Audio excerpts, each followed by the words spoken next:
Sədəqənin faydaları. Sədəqənin ən böyük faydası insanın malına bərəkət verir. Həm zəkat, həm də sədəqə. İnsan malını çoxaldır, malına bərəkət verir. Həmçinin insanın malının çirkini təmizləyir.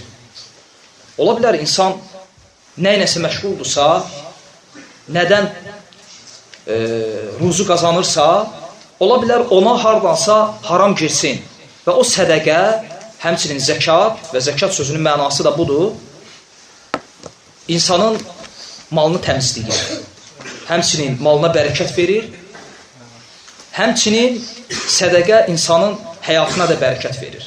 Bəzi hədislərdə gəlib, həyatı uzadır, insanın həyatına bərəkət verir, həmçinin duanın qəbul olunmasına səbəbdir, duanın qəbul olunmasına səbəblərdəndir, həmçinin günahların bağışlanmasına, yəni insan dua edir və etdiyi duanın qəbulu üçün nə isə sədəqə verə bilər, kiməsə yardım edə bilər və niyyəti budur. Və ya hər hansı bir günah edib, böyük bir günah və dərhal tövbə edib, Allahdan bağışlanma diləyib və sonra tövbəsinin qəbulu üçün insan sədəqə verə bilər. Və sədəqə də tək malla olmur. Aydındır, gözəl söz sədəqədir, müsəlman qardaşın üzünə təbəssüm sədəqədir, xoş davranış sədəqədir, səhih hədislərdə gəlib.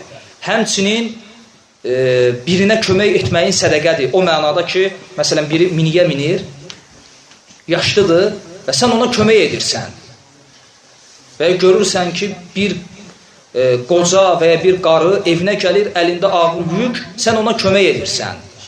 Bunların hamısı sədəqədir. İxlasla.com saytı tərəfindən təqdim olundu.